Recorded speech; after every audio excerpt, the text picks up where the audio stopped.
Hola, ¿qué tal? Sea bienvenido a esta la reunión a distancia de la Iglesia Bautista Dios es Amor. Ya lo expliqué la vez anterior, no es virtual porque lo virtual realmente es algo que no existe, en lo tangible no existe, pero es a distancia porque usted está ahí en donde se encuentra y yo estoy de este lado de la pantalla compartiendo con usted el mensaje que el Señor da para nuestras vidas y para nuestros corazones. Y la reflexión de este día va a estar circunscrita al pasaje de Colosenses, capítulo número 2, versos del 1 al verso número 8. Le voy a invitar a que busque ahí en su Biblia, carta de Pablo a los Colosenses, en su capítulo número 2, los versos que van del 1 al verso número 8.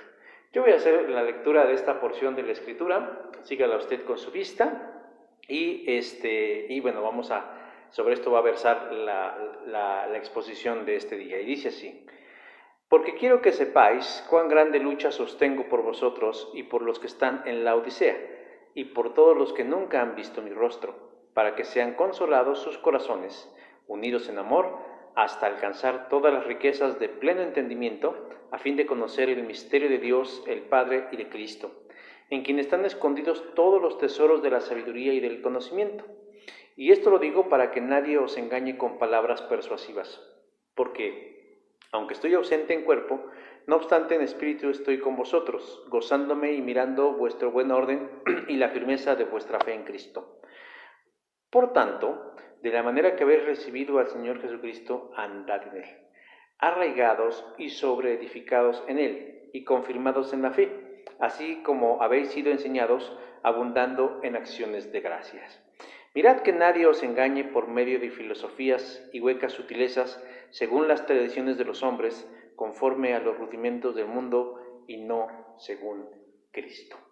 Vamos a orar para entender esta palabra. Señor Jesús, en esta hora damos gracias porque nos das este honor y este privilegio, pues para poder, Señor, entender lo que Pablo nos dice, el poder de tu mano en llegar a ese conocimiento, a esos tesoros de sabiduría que están, Señor, en ti, en tu mente y en tu corazón. Sabemos que tú tienes todo el deseo de que nosotros lo sepamos, que lo conozcamos, no para hacernos sabios, no para ser reconocidos por la gente, sino para que nuestra vida, Señor, nuestro andar en ti, Señor, sea provechoso, sea fructífero, sea de testimonio, sea verídico, sea real, Señor, y que cuando nosotros abramos nuestros labios, en verdad podamos afirmar con plena convicción, Señor, que te conocemos, que somos parte de tu reino, que somos parte de tu familia, que tú hablas a nuestras vidas, a nuestras mentes y en nuestros corazones. Te rogamos, Señor, que nos des claridad al momento de exponer tu palabra, pero también, Señor, que nos des un corazón dispuesto para entenderla. Te lo pedimos todo esto en el nombre de nuestro Señor Jesucristo. Amén. Bueno, mis hermanos, vamos a tener cantos de alabanza. Como usted sabe, bueno, si es que ha estado siguiendo nuestras transmisiones a lo largo de estas semanas, generalmente están realizando dos versiones de este trabajo. El primero es el que podemos decir que es el más convencional, en donde tenemos estos cantos, en donde tenemos inclusive algunos anuncios propiamente para la gente de la iglesia local, y la otra versión que es la versión en la que, en esa otra versión pues tenemos la versión nada más que comprende la exposición de la palabra, porque es la versión que a lo mejor usted puede libremente pues compartirle a un amigo, a un vecino, a alguien más, o subirlo a sus redes sociales, y bueno, que con la ayuda del Señor pues llegar a la mente y a la vida de cualquier persona. Entonces, cualquiera de las dos versiones pues contiene en esencia lo mismo, pero bueno, solamente son maneras para poder llegar a distintos públicos o a distintas audiencias. Vamos a dejarnos con estos cantos de corte espiritual, y regresando tenemos propiamente la exposición de la palabra del Señor.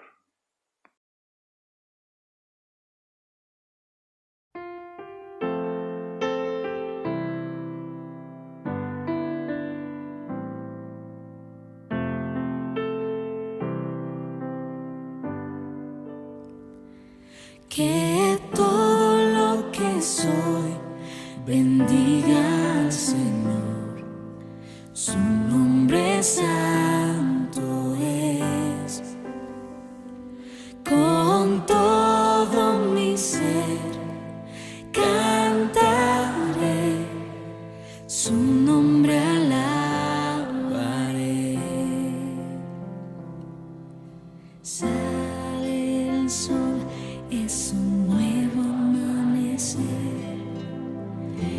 es tiempo de adorar otra vez. No importa lo que venga, mi anhelo es que me encuentres cantando hasta que se ponga el sol. Que todo lo que soy bendiga al Señor. Su nombre santo es. Con todo mi ser cantaré, su nombre alabaré.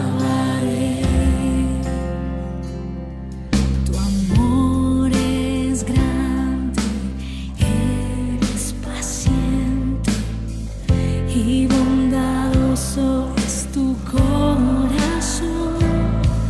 Por todo lo que has hecho, yo seguiré cantando.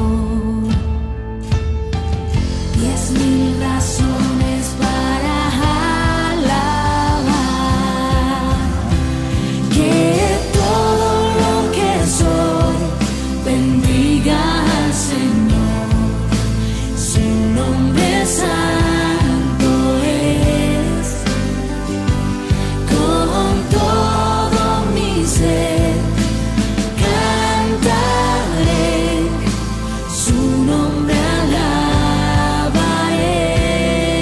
Oh, que todo lo que soy bendiga al Señor. Su nombre santo es. Con todo mi ser cantaré, su nombre alabaré.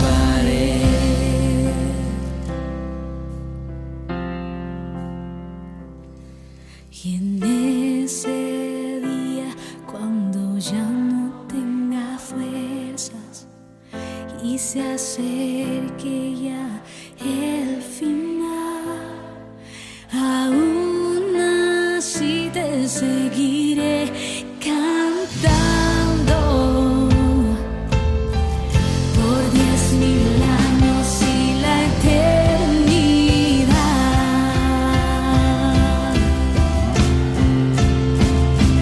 Que todo lo que soy bendiga al Señor. Su nombre santo es. Con todo mi ser cantaré, su nombre alabaré. Que todo lo que soy bendiga al Señor. Su nombre santo es. Con todo mi ser cantaré, su nombre alabaré. Su nombre alabaré.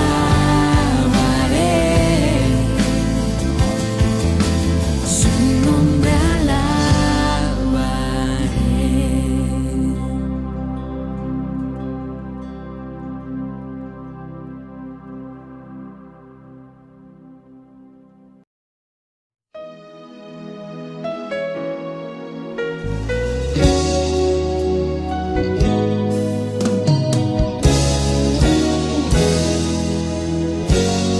Yo quiero más de ti.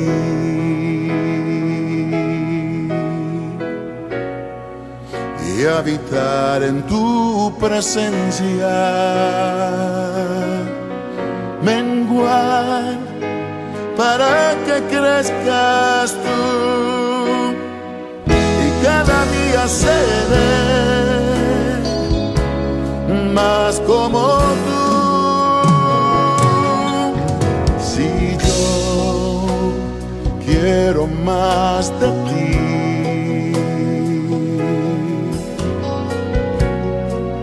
y habitar en tu presencia, menguar para que crezcas tú, y cada día seré más como tú. Quebranta mi corazón, quebranta mi vida, te entrego mi voluntad a ti. Todo lo que soy, Señor, todo cuanto tengo es tuyo. Yo quiero menguar para que crezcas tú.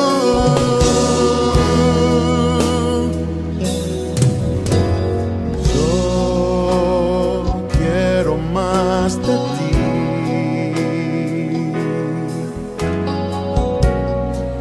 y habitar en tu presencia, menguar para que crezcas tú, y cada día seré más como tú. Si yo quiero más de ti,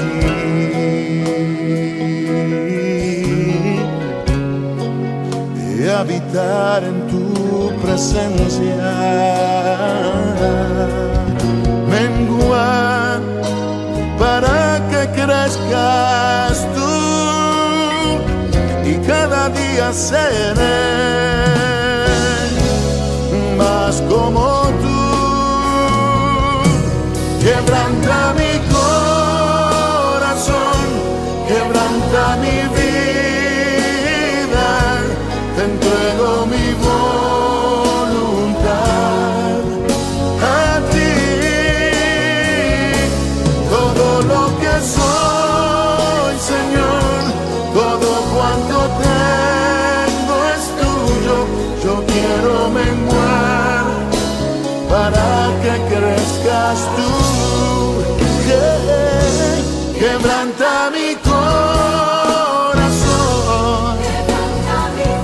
transfórmame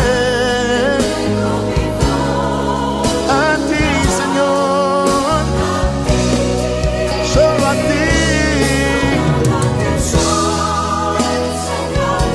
Todo cuanto tengo es tuyo. Yo quiero menguar para que crezcas tú. Yo quiero menguar para que crezcas tú. Yo quiero menguar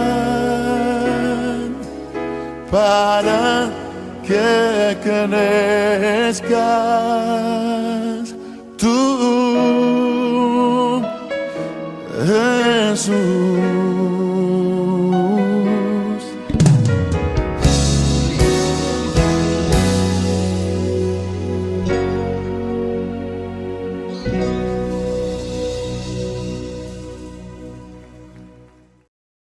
Hemos vuelto, hermanos, de estos cantos. La verdad es que realizar el trabajo que realizamos en estos momentos, en estos tiempos, que ya escuchaba hace un rato que ya no se le llama cuarentena ni aislamiento, sino confinamiento, en realidad ya no es así. Ya estamos hablando de distancia, de realmente guardamos distancias.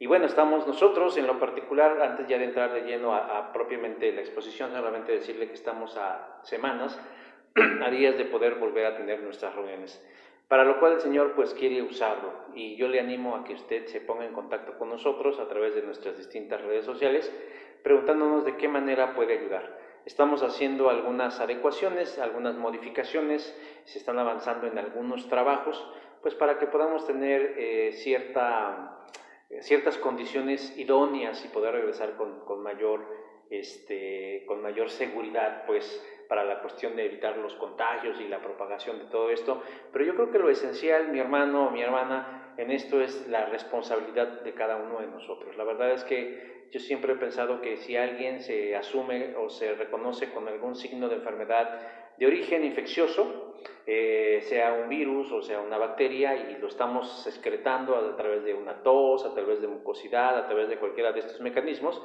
pues lo mejor es que nos guardemos y esperar a que, bueno, ya sea a través de un tratamiento o a través de un tiempo de reposo, bueno, volver otra vez a la circulación. Pero como no tenemos esta cultura, tenemos que aprenderla, tenemos que desarrollarla, tenemos que ajustarnos para lograrlo a implementar en nuestras vidas, pensando en nosotros mismos, pero también pensando en el prójimo. Entiéndase pues nuestra familia, entiéndase la gente con la que tenemos contacto, que pueden ser compañeros de trabajo, vecinos, gente con la que a lo mejor hacemos compras, y en este caso pues los hermanos de la iglesia. Entonces, hermanos, pues vamos cambiando, creo que es algo bueno, no está mal, y de veras si el uso de un trapo o de un cubrebocas puede hacer una gran diferencia, hagámoslo, usémoslo, de veras no nos va a pasar nada, no se nos va a caer la nariz, procuremos eso por el bien de otros, ¿no? Entonces, pues si todos participamos, esto va a ser mejor para todos, y pronto no solo nos volveremos a ver, sino que seguiremos trabajando como iglesia. Espero que lo hagamos con todas las ganas que el Señor ponga en nuestros corazones. Bueno, dicho lo propio, vamos a empezar ahora sí, y como decía al principio, está basada en lo que dice la carta de Pablo a los Colosenses, capítulo 2, verso 8. La siguiente es tan solo una muestra de creencias raras, extrañas y radicales que han surgido de religiones establecidas. Estas pueden sonarnos ridículas, cómicas o hasta enfermizas. La primera de ellas es la que se conoce como el prepucio de Jesucristo que ascendió al cielo y se convirtió en uno de los anillos de Saturno. La circuncisión de Jesús, realizada a los 8 días de nacido, ha generado para algunos un agitado debate teológico, hasta que 21 iglesias cristianas de la época medieval manifestaron haber estado en posesión de un pedazo del sagrado prepucio de Jesús. Para la monja austriaca Agnes Blanquelin, el epitelio penil de Jesús se convirtió en una obsesión. Agnes reportó sentir de súbito, mientras realizaba la fiesta de la circuncisión un 1 de enero, que el prepucio del Señor cayó en su lengua, el cual se tragó con gran dulzura unas 100 veces. Y después de este revelador texto, las escrituras de Blanquelin se volvieron anatema en la iglesia. Bueno, con este contenido cualquiera las hubiera censurado. Pero aún más estrafalaria es la especulación de un teólogo del siglo XVII llamado Leo Alatius, quien en su ensayo de Praeputio Domini Nostri Jesus Christo Diatriba expuso su teoría de que el sagrado prepucio ascendió al cielo al mismo tiempo que Jesús y se pudo haber convertido en los anillos de Saturno, lo cual hace de este planeta una especie de glande cósmico guardián del templo. Bueno, había que ver de cuál fuman estas personas o qué se meten en su cuerpo para imaginar semejantes cosas. El segundo ejemplo afirma que cada ser humano contiene numerosos espíritus extraterrestres que estuvieron atrapados en volcanes por bombas de hidrógeno. Esta es una de las creencias que se revela a los miembros avanzados que generalmente ya han pagado cientos de miles de dólares dentro de la cienciología. Si usted conoce al actor Tom Cruise, él está inmerso en esta creencia de la cienciología. El dios extraterrestre Zenu, buscando erradicar la sobrepoblación de su planeta, envió a millones de seres a la Tierra, donde permanecieron en bases de volcanes hasta que estalló una bomba de hidrógeno. Lamentablemente para nosotros, estos seres tenían almas llamadas Tetans que han tomado refugio en nosotros a manera de implantes. Y por último, esta es más conocida, esta no está tan estrafalaria como las anteriores, es más, creo que tal vez alguno de ustedes la habrá escuchado en algún momento, que es el bautismo mormón de los muertos. El bautismo de los muertos es una práctica religiosa que consiste en nombrar a una persona viva en nombre de una persona muerta. Así, la persona actúa como representante de la persona fallecida. Se ha practicado desde 1840 en la Iglesia de Jesucristo de los Santos de los Últimos Días, donde también es llamado el bautismo del templo porque se realiza solo en templos específicamente dedicados a él. El ritual del bautismo es más o menos así. Después de llamar al mensajero por su nombre, dice la persona que realiza el bautismo: este, encargado de Jesucristo, le bautiza por y en nombre y apellido de la persona fallecida que está muerto, en el nombre del Padre, del Hijo y del Espíritu Santo. Amén. El nuevo representante a continuación se moja brevemente en el agua, y una de las polémicas es que se puede bautizar a personas independientemente de su raza, bueno, que ya últimamente ya no se está utilizando el concepto de raza, sexo o credo. Esto incluye tanto a víctimas como perpetradores de genocidios y homicidios. Y algunos judíos supervivientes del Holocausto y sus partidarios han objetado esta práctica. Como dije al principio, esta es tan solo una pequeña muestra de lo que podíamos denominar como creencias raras. Y la pregunta que surge inmediatamente cuando conocemos o escuchamos ejemplos como estos ejemplos es: ¿cómo es que surgen estas creencias? ¿A quién se le ocurren? ¿Qué tan retorcida puede estar la mente de aquel o de aquella persona que puede hacer algo tan complicado de algo que para Dios no debe serlo, como es el relacionarnos con Él? ¿Cuál es la razón que lo origina? ¿Qué hay en la mente, en el corazón, en la experiencia de vida de quienes idean estas creencias? Pero lo más insólito de esto no es que la gente imagine o cree estas fantasías aderezadas con algo de verdad, con algo de historia, con personas reales.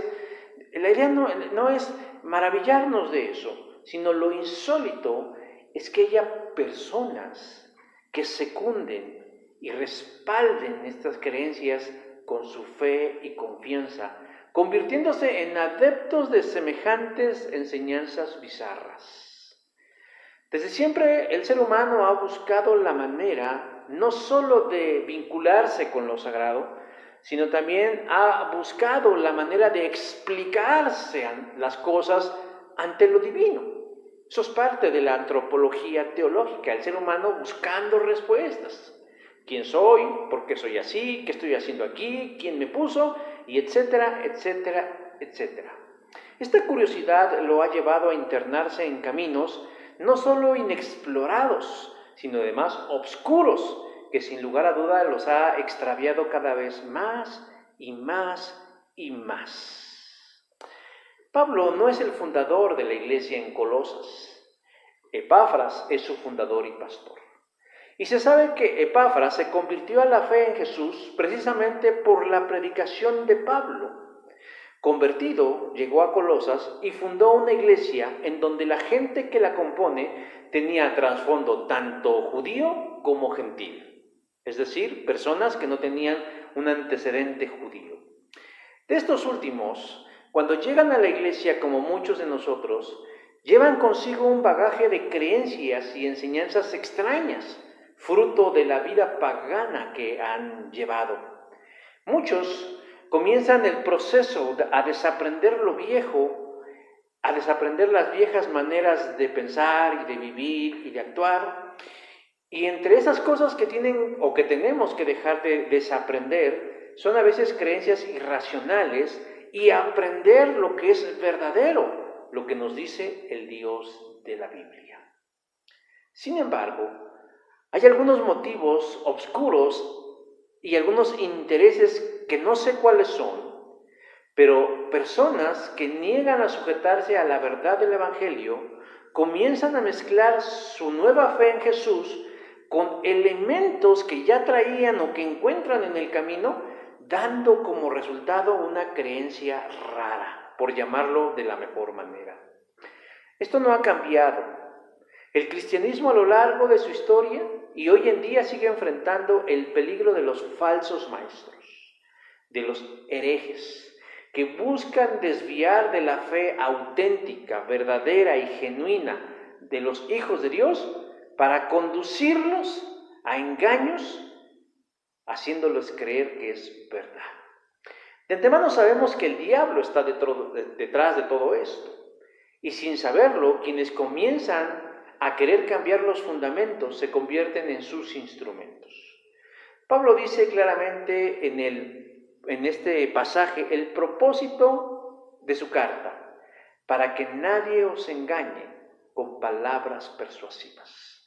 Para Pablo es importante que nosotros no seamos engañados, y por eso él hoy en este día nos muestra 3 elementos que nos pueden confundir en nuestras creencias, en nuestras convicciones, en nuestros principios cristianos para ejercer con cordura y con eficacia la fe en el Señor Jesucristo. Ninguna de estas 3 fuentes son la última palabra o por sí misma pueden darnos un panorama completo y fiel del Señor. Es decir, estos 3 elementos sí pueden estar involucrados en nuestra fe en Cristo, pero no deben estar por encima del fundamento, que es lo que Dios nos dice a través de su palabra. Porque para nosotros los cristianos, la última palabra, valga la expresión, es la palabra de Dios, porque es viva y es eficaz y es como una espada cortante que penetra hasta las mismas profundidades de nuestra alma para que conozcamos nuestras intenciones y cómo cambiarlas al camino del Señor.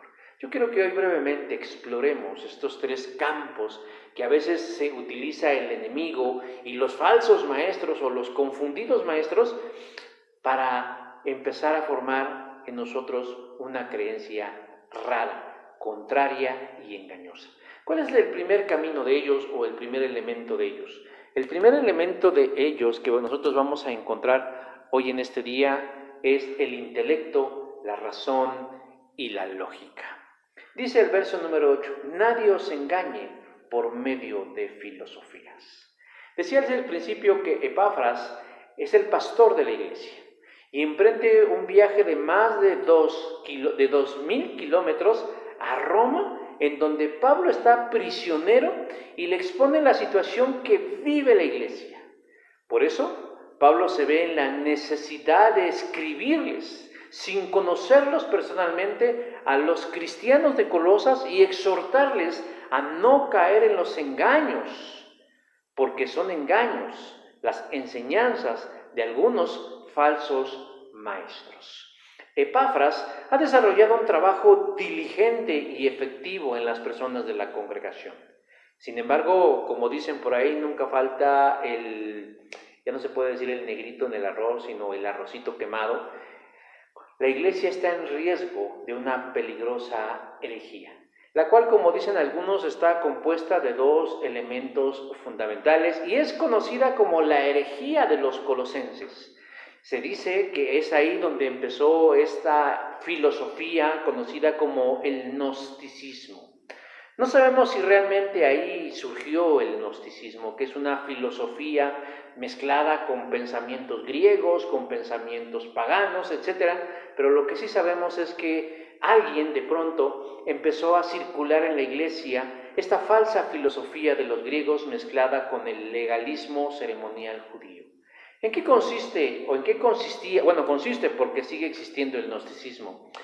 El pensamiento griego exalta el conocimiento, menospreciando el mensaje de Jesucristo por considerarlo simple y sencillo, en contraste con el complejo y difícil que es el sistema filosófico de los griegos.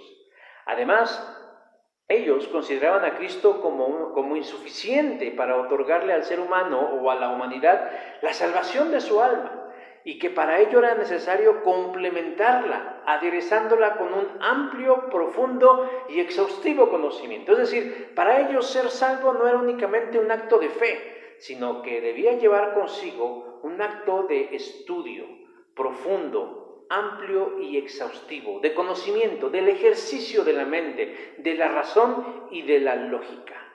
Niegan, más bien dicho, porque mencionaba que sigue existiendo el gnosticismo, niegan la divinidad de Jesús porque para ellos todo lo que es material es impuro e imperfecto. Y la sola idea de que Dios tome una forma física para su manera de pensar no solo es imposible, sino inadecuado. La herejía de los colosenses también contiene elementos hebreos y judaicos. donde ciertos elementos ceremoniales eran considerados indispensables para la salvación y para tener una buena vida espiritual. ¿Qué elementos eran estos? Por ejemplo, la circuncisión, o por ejemplo el ascetismo, que no es otra cosa más que la mortificación del cuerpo, flagelarse, ayunos prolongados, sufrimientos físicos, etc. Y también debían observarse ciertas restricciones con respecto a los alimentos, es decir, esto no lo podemos comer porque es impuro, esto sí lo podemos comer, y así como guardar los días de las fiestas ceremoniales. Como nos damos cuenta, la herejía de los colosenses era una mezcla de varios elementos, lo que se conoce como sincretismo. Es más, como lo que se practica aquí en México, en la religión mayoritaria, que es una mezcla pues de paganismo, de cristianismo, de metafísica, en fin, una serie de elementos. Pero la pregunta es, ¿cómo y dónde surgen semejantes ideas? No conocemos al autor de la doctrina herética de los colosenses, pero podemos intuir con mucha seguridad que es un tipo de persona que pone su confianza en lo que su mente, en lo que su razón, en lo que su lógica y en lo que su intelecto le dicen. Expresiones como, no puedo entender cómo un Dios bueno puede. No es razonable que Dios haga. O, si me parece lógico, entonces creeré en esto. Déjenme decir que no es que la fe esté peleada con la razón. Es más, creer también es pensar. El problema surge cuando anteponemos nuestros pensamientos, nuestro raciocinio por encima de la fe, diciendo, pues es que como no puedo entender cómo se llevó a cabo el proceso de la encarnación, cómo se dio el proceso del despojamiento de la naturaleza divina, simple y llanamente hay cosas que sí debemos aceptar por fe. La Biblia nos ofrece en muchísimos de los casos explicaciones que nos pueden llevar al desarrollo de la mente. Pero hay elementos en donde ni la más brillante de las mentes podría dilucidar y traer a la luz completamente una explicación que satisfaga la curiosidad del ser humano. Cuando colocamos como el centro de nuestra vida y permitimos que la mente sea lo que nos gobierne, entonces hemos coronado al yo como el Dios de nuestra vida. Fabio Arriano fue un historiador y filósofo griego nacido en el siglo II de nuestra era. Se convirtió al cristianismo. Sin embargo, ya dentro del cristianismo, de pronto él vio que había cosas que a él no le parecían lógicas y por lo tanto terminó no considerándolas aceptables. Una de ellas, y tal vez la más importante de su doctrina, fue la de aceptar que Jesús no solo es el Hijo de Dios, sino que es Dios mismo. Este pensamiento en él, de decir, yo no creo que Jesús haya sido Dios, envenenó no solo a Arriano, sino a otros, porque él no solo se quedó con su opinión, sino que la compartió a otros y siempre halló cabida en las mentes y los corazones incrédulos, dando como nacimiento algo que se conoció como el movimiento arrianista. Y podríamos decir que son predecesores de los actuales testigos de Jehová. Uno de los fundamentos de las creencias raras es que esclaviza a sus adeptos con sus normas, con sus prejuicios absurdos, como por ejemplo negar la deidad de Cristo y afirmar que Él es insuficiente para alcanzar la salvación y la santificación. El problema, mi hermano y mi hermana, de la creencia rara va más allá de un cisma o de una controversia teológica, de ver quién gana, ¿no? De ver quién tiene la verdad. Tiene que ver con la eternidad de las personas, porque al extraviarse en el camino, yéndose por el camino incorrecto, las consecuencias son de dimensiones eternas y de dimensiones terribles. El mismo Señor Jesús tuvo que enfrentar a personas con creencias erróneas y hacerles ver que estaban equivocados. Dentro de los grupos religiosos más importantes de los judíos estaban los saduceos. Y dentro de la doctrina de los saduceos, ellos se rehusaban a creer en la enseñanza de la resurrección. Un día se acercaron a Jesús para defender su creencia acerca de esto, y le expusieron una larga historia, según Marcos capítulo 12, del 18 al 25. Pero ¿de qué se basaba la historia? En su propio razonamiento concluían no entender la resurrección. ¿Recuerdan ustedes la historia? Cuando ellos decían, un hombre que se casó con una mujer y muere y la deja viuda, y que la ley enseñaba que entonces la viuda podía casarse con el hermano del que había muerto, y que así sucesivamente hasta que habían muerto todos los hermanos y la mujer había venido a ser mujer de todos ellos, y preguntan, ¿de quién será esposa en la resurrección? En su pregunta era absurda, pero al mismo tiempo llevaba la intención de evidenciar algo en el Señor Jesús. Pero realmente nos revela mucho de lo que había en el corazón de ellos. Y Jesús les dice algo importante. Ustedes están equivocados. No saben lo que dice la Biblia, ni conocen el poder de Dios. Marcos capítulo 12, versos 24. O sea, por encima de eso, lo importante no era lo que nosotros pensamos, sino lo que nosotros realmente encontramos en la palabra de Dios. Porque lo que realmente importa, mis hermanos, mis hermanas, no es lo que nosotros pensamos. Estaba viendo una publicación en Facebook que decía acerca de la verdad y decía, pues es que la verdad es relativa y cada uno de nosotros puede tener su propia verdad de las cosas. La conclusión a la que llegamos después de un razonamiento lógico y sesudo, podemos decir, bueno, sí es cierto, cada uno de nosotros podemos tener nuestra propia verdad de las cosas, pero lo cierto es que cuando una verdad cambia según la persona, eso ya no es una verdad, eso ya es una opinión. Y la Biblia no es un asunto de opiniones, es un asunto de enseñanzas y de fundamentos verdaderos.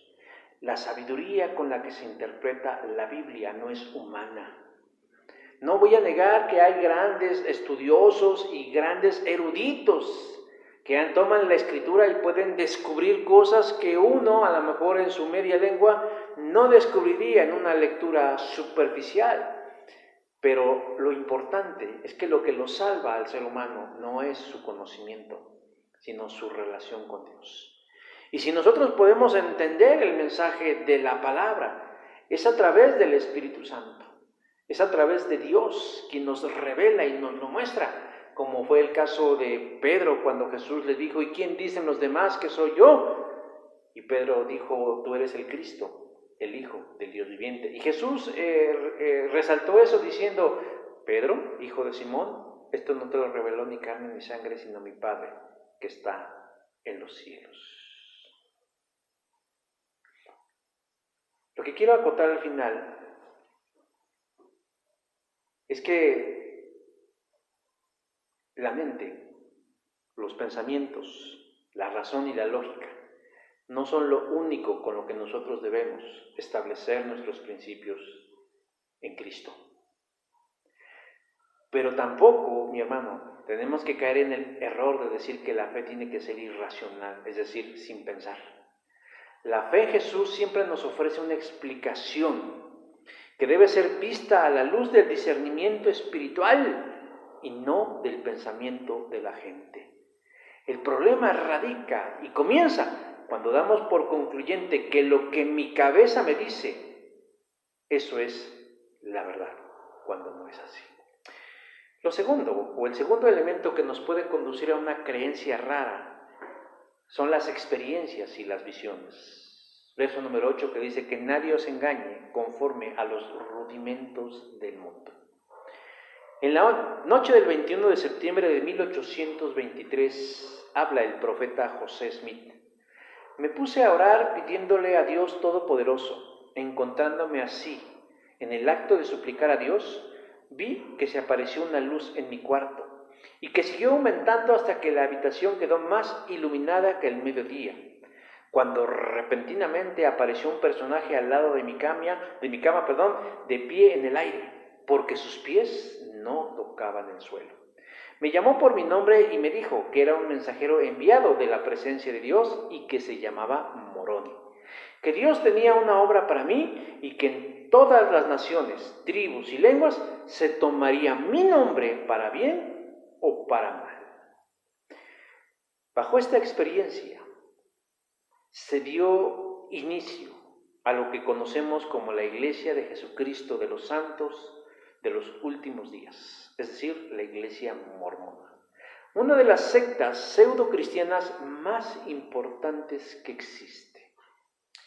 No se necesita ser un erudito en teología para darse cuenta, al estudiar esta secta, que está fundada en el error. Su fundamento es la experiencia de alguien, y aunque sea real y verdadera, la tomaron como un dogma de fe incuestionable e infalible.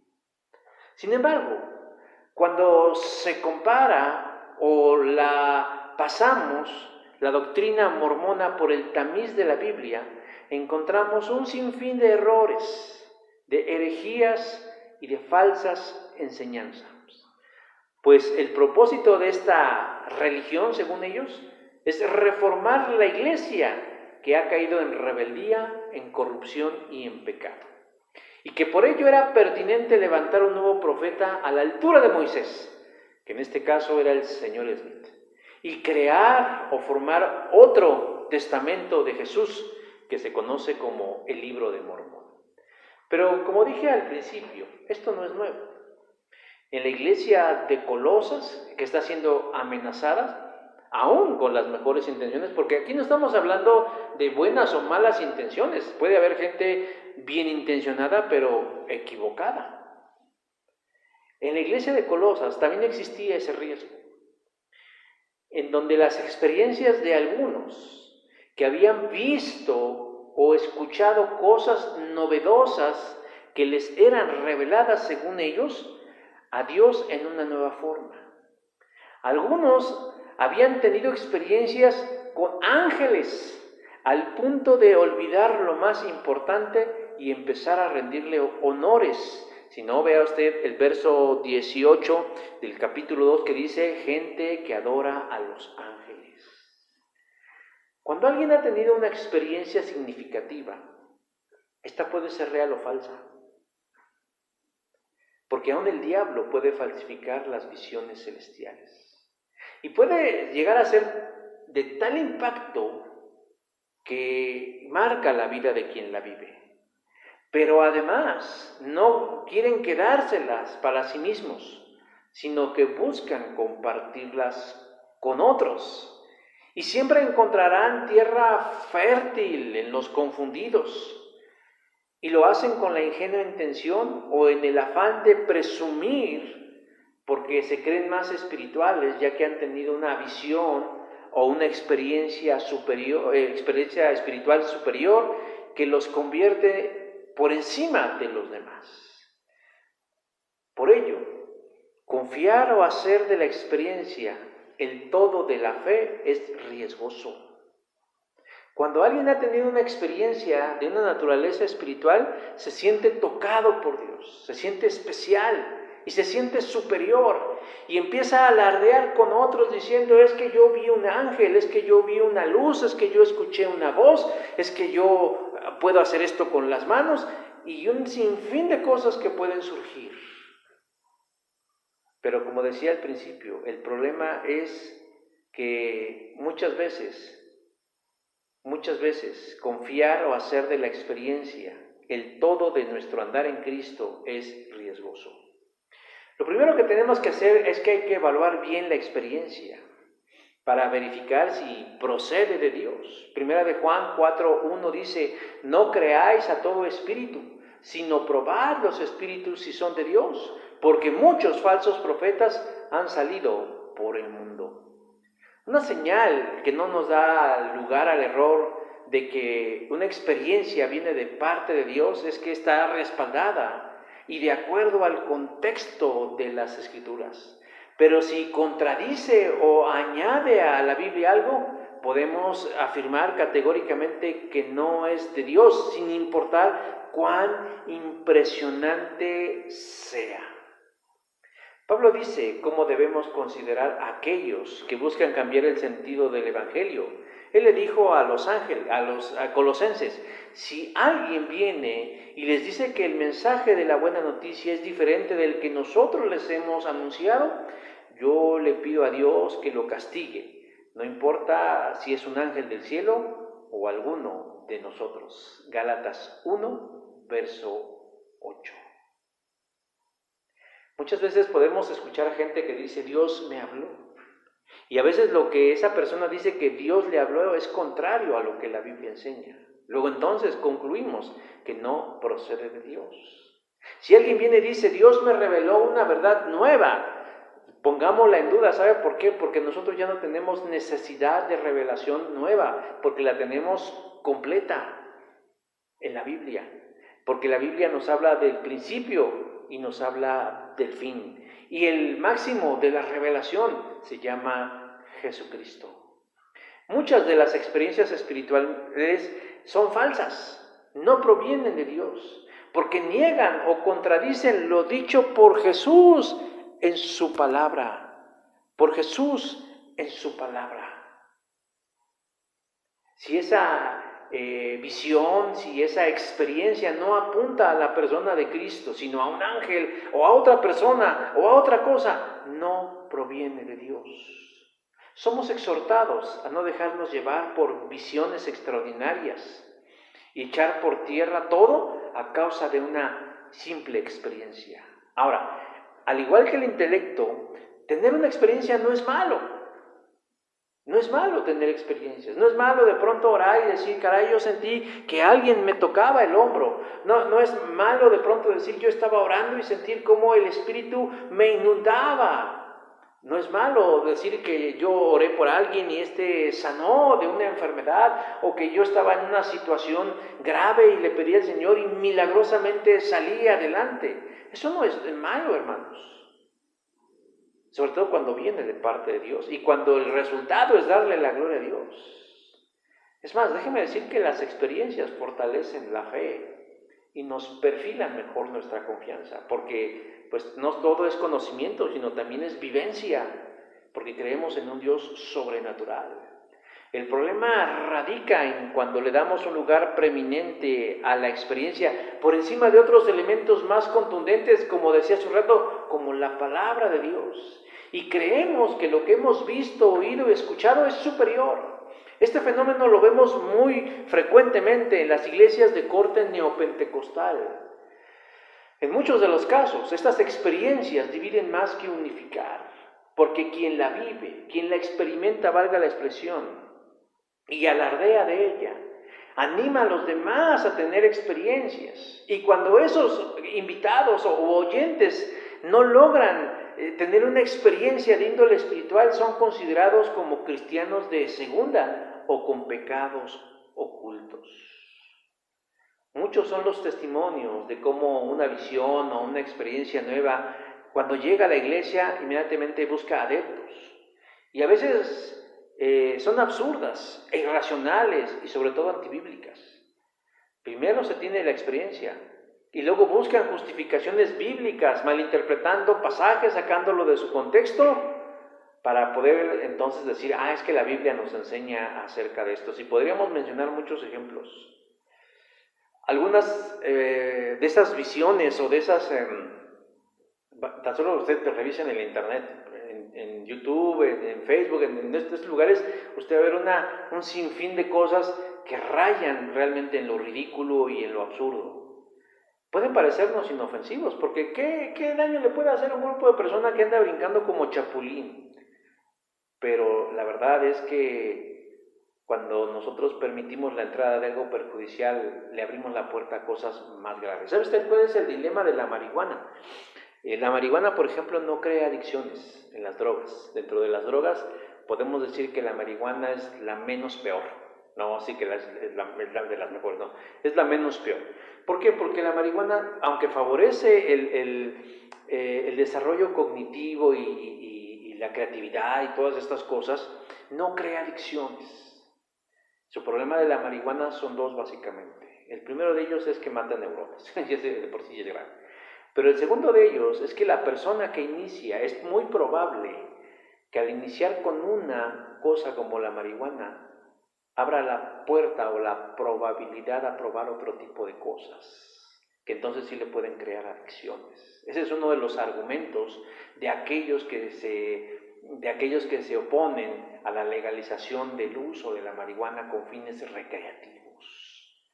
De que no solamente, no es que sean más creativos o que ejerzan una libertad o un derecho, sino de que, va a ser la puerta por la que van a entrar otras cosas. Del mismo modo, cuando nosotros empezamos con cosas que pueden parecer inofensivas o que no le hacemos daño a nadie, es la puerta abierta para permitir la entrada de cosas que pueden ser aún más graves. Es el primer paso de permitir la entrada de doctrinas más raras y perjudiciales. La mayoría de las sectas, por no decir todas, tienen su origen en la fe cristiana. La gran mayoría se originaron en iglesias. Vean ustedes la historia de todos aquellos líderes de sectas, de los testigos de Jehová, de los mormones y de muchos. Y véanlos, eran hijos de pastores o iban a iglesias históricas, pero de pronto algo les contaminó, les envenenó, les sedujo, les atrajo. Y como no estuvieron de acuerdo, salieron y formaron sus grupos. Han tergiversado la fe a tal grado por experiencias que algunos miembros de las iglesias han tenido y han hallado tierra fértil en otros que están ávidos de nuevas experiencias. Y en tercer lugar, el tercer elemento que debemos considerar nosotros, que dan la pauta a una creencia rara, son las tradiciones. Verso 8 dice que nadie os engañe por huecas sutilezas según las tradiciones de los hombres. Si de por sí el conocimiento exacerbado y las experiencias por sí mismas son un problema, las tradiciones vienen a complicar aún más las cosas. Y alguien podría decir, hay tradiciones buenas. Sí, hay tradiciones buenas. El problema, como decíamos hace rato, no es la tradición, o no es la experiencia, o no es el conocimiento, sino es el lugar en donde colocamos estos elementos. Cuando, por ejemplo, en este caso, la tradición la ponemos por encima de un mandamiento divino. ¿Qué es una tradición? ¿Cómo se inicia una tradición? Alguien en un momento especial de su vida experimenta o aprende que una práctica, ceremonia o hábito es bueno, y de corazón lo comparte, y cree que si se repite o establece como una costumbre, tendrá siempre el mismo efecto. Por ejemplo, decir, yo creo que a alguien se le ocurrió decir, yo creo que en el verano de los años escolares es bueno que aprovechemos darles a los niños de nuestra comunidad enseñanza bíblica. Eso es bueno, eso no es malo. Y entonces vemos que tuvo resultados. Y entonces el siguiente año en la misma fecha hacemos lo mismo, y el siguiente año hacemos lo mismo y hacemos lo mismo, y así se van forjando las tradiciones. Pero el problema, mi hermano y mi hermana, es lo que decíamos hace un rato, es cuando la tradición empieza a tomar el lugar de otras cosas, por ejemplo, del plan de Dios. Nosotros para este año teníamos planificado nuestra escuela de verano, que ya tiene algunos años que la hemos estado realizando, pero los planes del Señor fueron otros. Y la verdad es que tuvimos que trabajar no solo con ese plan, sino con muchos planes, con una enorme frustración. Porque por un lado nos negábamos a que el Señor nos está llevando a una dirección distinta, pero nosotros nos aferrábamos y orábamos y decíamos, Señor, permite que volvamos a hacer lo que estábamos haciendo antes. Eso es cuando la tradición ocupa un lugar que no le corresponde. La tradición, sus efectos no siempre son provechosos y duraderos. Pablo anima a los colosenses a no permitir ser engañados a través de las tradiciones humanas. Según Thomas Dixon, uno de los grandes predicadores del siglo pasado, dijo en una ocasión, la tradición fue la oposición más tenaz, más constante, más persistente y más demoníaca con la que Jesús, el Maestro, se enfrentó. Más que la oposición del diablo abiertamente. Si revisamos Marcos capítulo 7, versos del 1 al 13, vemos a Jesús y sus discípulos enfrentar a los fariseos y algunos escribas en relación a sus tradiciones, específicamente en lo que se conoce como el lavatorio de las manos, el cual consistía de una forma muy especial lavarse las manos, y que quien no realizaba ese ritual de la manera en como estaba establecido, se consideraba impuro delante de Dios y de los hombres, y por lo tanto no podía participar de algunas otras acciones o actividades dentro de la fe judía. Cuando las tradiciones van subiendo de nivel de autoridad en nuestra fe, tiene tres desastrosos efectos. Tres desastrosos efectos en nuestra fe. Cuando las tradiciones van subiendo de nivel de autoridad en nuestra fe, tiene tres efectos desastrosos. El primero es que las tradiciones ejercen un tremendo poder en nosotros. Está el poder que puede ejercer la tradición en uno, que esclaviza a las personas a actuar de formas imprácticas. Por ejemplo, se sabe de un rabino que por alguna razón cayó en la cárcel. Y prefería usar el agua que le daban de beber en lavarse las manos de forma ceremonial a utilizarla para mitigar la sed. ¿No le parece irracional? La actitud tradicionalista nos esclaviza, mientras que el Evangelio de Cristo nos libera de esos yugos opresores. Dentro del poder de la tradición también está el hostigamiento social. Cuando una persona rompe o decide ir en una dirección distinta a la de la tradición, crea recelo de aquellos que sí se rigen por la tradición y se crea discordia y comienza lo que se conoce como linchamiento o aislamiento social. Y esto también sucede en la iglesia. El segundo efecto de la tradición en nosotros es que favorece la hipocresía. Jesús dijo a los fariseos que les cuestionaban no regirse bajo la tradición, les dijo: hipócritas. Marcos capítulo 7, verso 6. ¿Por qué?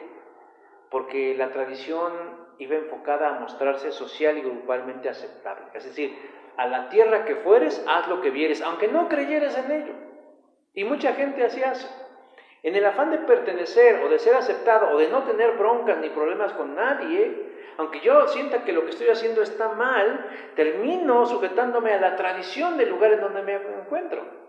El profeta Isaías nos dice que podemos hacer las cosas correctas, pero con una actitud equivocada. Por ejemplo, ¿cuántas veces no se ha sentido usted mal o incómodo haciendo algo de lo que usted no está convencido? Estamos acostumbrados a no ser sinceros y honestos, sino a veces a mostrarnos alegres o educados dentro de un marco social. Pero si hacemos algo distinto, ¿qué pasaría? Si alguien tiene la sinceridad de decirnos que no se siente bien, o no se siente a gusto, o no se siente cómodo, y yendo en contra de la tradición, favorece la hipocresía. En otro momento platiqué yo de este cantante brasileño, este jovencito se llama José Antonio, que renunció a la fe cristiana, al ministerio cristiano, y que ahora se visualiza como abanderado de la comunidad LGBT, y él se asume como bisexual y adoctrinado por la ideología de género. Uno lo escucha cantar y el otro día viéndolo con mi esposa le decía: qué bien actúa este hermano, porque realmente convence, porque lo que él estaba haciendo era una actuación. Él estaba representando un papel. Igual y a lo mejor en ese momento estaba convencido, pero específicamente la canción que estábamos escuchando, el video que estábamos viendo, tenía relativamente poco tiempo cuando él decidió salir del closet o decidió salir a la luz en su nueva condición. Ahora lo miramos en otro contexto y miramos su mirada distinta, su actitud distinta, su sonrisa distinta, sus temas distintos. Pero de pronto la tradición era que a la tierra que fueres, haz lo que vieres. El chiste es parecer bíblico. Como dicen, la esposa del César debe ser honesta y debe parecerla. Y así pensamos con los cristianos. Los cristianos debemos parecer buenos, aunque a veces no lo seamos. Dentro de los grupos con creencias raras tenemos a los testigos de Jehová. Su tradición, por ejemplo, es interpretar la Biblia utilizando su literatura. Y la ICR, la Iglesia Católica Romana, interpreta la voluntad de Dios primero y sobre todo a través de los padres apostólicos y de sus tradiciones, favoreciendo la hipocresía. Y el tercer efecto que tiene la tradición es que invalida la palabra de Dios. Bueno, la invalida en nosotros. O sea, quiere decir que le lleva la intención de invalidarla en nosotros. Dice Marcos capítulo 7, verso 9, dice: bien invalidáis el mandamiento de Dios para guardar vuestras tradiciones. Algunos judíos encontraron una manera muy aceptable de invalidar los mandamientos bíblicos. Por ejemplo, Moisés decía: atiende a tu padre y a tu madre, Éxodo 20:12. Y también decía: el que maldiga a su padre o a su madre morirá, Levítico 20:9.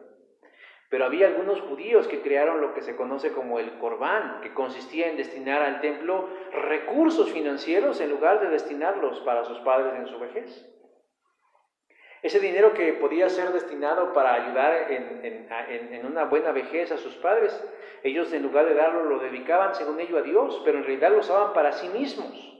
Y anulaban la palabra de Dios con la tradición que se iba transmitiendo de generación en generación, diciendo: pues está bien, es preferible que tú des ese dinero en el corbán, o sea, que lo rescates de un propósito para utilizarlo en otro, según para Dios. Y como podemos darnos cuenta, estaban anulando algo que Dios estaba enseñando con tal de mantener su tradición. Pero al igual que en el conocimiento y al igual que en las experiencias, las tradiciones por sí solas no son malas, pero no pueden regir nuestra fe, porque de lo contrario nos conducirán por caminos extraños y hasta peligrosos. Podemos minimizar este asunto, pero no debemos. Porque en el comienzo del capítulo Pablo dice: porque quiero que sepáis cuán gran lucha sostengo por vosotros. Y le dicen: y no solo por ustedes, sino por los que están en la Odisea y por todos los que nunca han visto mi rostro. Noten ustedes la pasión de Pablo por la iglesia local. Una gran lucha sostengo. ¿Y cuál era la lucha? Que el creyente promedio pudiera tener acceso a todos los tesoros de la sabiduría y del conocimiento, escondidos en Dios, para que, como dice el verso 4, para que nadie los engañe con palabras persuasivas. No era algo menor el que en la iglesia se formaran creencias raras, porque las consecuencias de las creencias raras van más allá de una polémica doctrinal. Tiene que ver con la calidad de vida espiritual que tenemos y del destino de nuestra alma. Hay quienes consideran que lo más importante en la fe cristiana es la vivencia, es decir, vivan la palabra, ¿no? Bueno, para empezar tendrían que leerla. Pero hay una especie como de corriente dentro del cristianismo diciendo: lo más importante es vivir la palabra, porque ¿de qué importa leerla y estudiarla y profundizarla y tener todos los conocimientos y las herramientas si no la vivimos? Tienen razón, hay justificación razonable en este argumento, pero déjeme decir que ese es un extremo. Porque el otro extremo es también si nosotros únicamente nos vamos a dejar guiar por lo que no conocemos, para lo cual no tenemos bases, fundamentos y solidez. Déjeme decir que estamos construyendo en la arena. Hay que meditar sinceramente en nuestras convicciones, en nuestras convicciones espirituales y evaluarlas a la luz de la Biblia. Y si algo no es como nos lo enseña la Biblia, déjeme decir que por más lógico, por más vívido o por más tradicional que nos parezca, debemos desecharlo. Porque a lo mejor estamos viviendo atados, porque al final de cuentas estas cosas nos atan más que nos liberan. Quien vive creyendo que todo debe ser razonable y lógico y debe tener una interpretación científica. Yo muchas veces he leído libros donde dicen: no, es que la Biblia ya hablaba de que el mundo era redondo, y es que aquí vemos que cuando Moisés convirtió el mar, es porque se debió a la combinación de unas algas. Y digo, bueno, para mí no es necesaria esa explicación. Habrá quien sí, pero el problema es que cuando queremos encontrarle a todo una explicación científica, lógica y totalmente razonable, como aquel que decía que había lagartijas que se frotaban a sí mismas y podían fecundarse y dar a luz hijos, y que a lo mejor eso probablemente era lo que había sucedido con María. La verdad es que caemos en explicaciones que rayan en lo absurdo. Nosotros debemos, hermanos, La palabra de Dios es palabra porque nace del corazón de Dios y la necesitamos porque es la que debe dar firmeza, fortaleza, convicción, raíz, cimiento a nuestra vida en Cristo. Por eso debemos nosotros batallar por evitar que las creencias raras lleguen, se formen y aniden en nuestros corazones. Ese es el gran trabajo que tenemos que realizar, mis hermanos. Y vamos a orar por esto. Padre, te doy gracias en esta hora porque nos das este momento de leer tu palabra. Y no lo decimos como tradición, sino lo queremos decir con una convicción, porque es tu palabra. Y porque queremos sumergirnos en ella. Porque Jesús es la palabra viva. Y porque deseamos con todo el corazón que podamos sumergirnos en los misterios del conocimiento y de la sabiduría divina. No para ser sabios o para ser aplaudidos o para ser seguidos, sino para vivir la vida abundante que tú nos has prometido, para desechar las enseñanzas del enemigo y del mundo y de los falsos maestros que han venido a nosotros. Pero también, Señor, para hacer testimonio, para ser de utilidad, para estar en el servicio, para ser, Señor, realmente útiles en los asuntos de tu reino. Te pedimos que tu palabra llegue pura, llegue fuerte, llegue viva a la vida y al corazón de todo el que la escuche y el que la lee. Te lo pedimos, Señor, para que llegue sin error, en el nombre de Jesús. Amén. Bueno, mis hermanos, pues damos por terminado nuestro culto con un cántico espiritual. En la semana, primero Dios, vamos a tener nuestra película. Espero usted el link en nuestro grupo de WhatsApp. La película se llama Tan distinto como yo. Entonces, la vamos a tener en nuestras redes sociales también, en nuestra página de Facebook. Y pues esté al pendiente. Como le decía hace un rato, si usted quiere participar de nuestro regreso, en nuestro I'll be back, diría Terminator, pues le pido que se ponga en contacto con nosotros a través de nuestras distintas redes sociales o por vía telefónica. O puede venir, estamos aquí los domingos, más o menos a partir de la 1 a las 2, 2:30, casi 3 de la tarde, para recibir víveres, para seguir dando despensas, para recibir sus aportaciones. Y tenemos nuestras reuniones de oración los viernes, que es a distancia, a través de la aplicación de Meet, y la tenemos presencial los sábados por la mañana, a las 8 de la mañana. Tenemos nuestra clase, los escritos de Juan, los días miércoles a las 7 de la noche, también que estamos en un plano muy interesante. Y bueno, mis hermanos, pues cuídense mucho y sigamos orando, intercediendo unos por los otros, que el Señor nos siga guardando. Dios le bendiga y estamos en comunicación.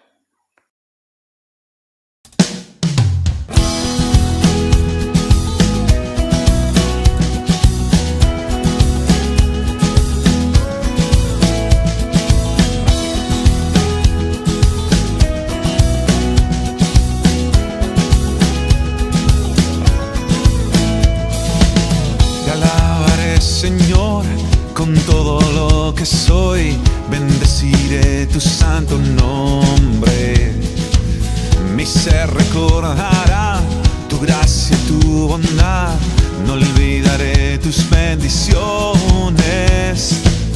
Has perdonado mi iniquidad, has sanado mi dolencia.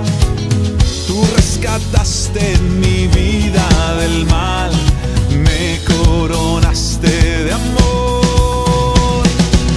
Así cuán alto está el cielo, por sobre la tierra, tu amor engrandeciste.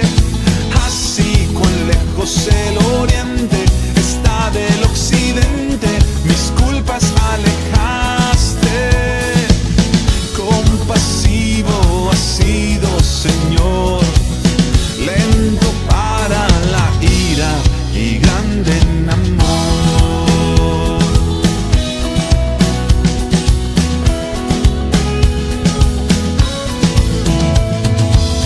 De nuestra condición tuviste compasión, como un padre por sus hijos. Al no escatimar, mas a tu Hijo dar, como perfecto sacrificio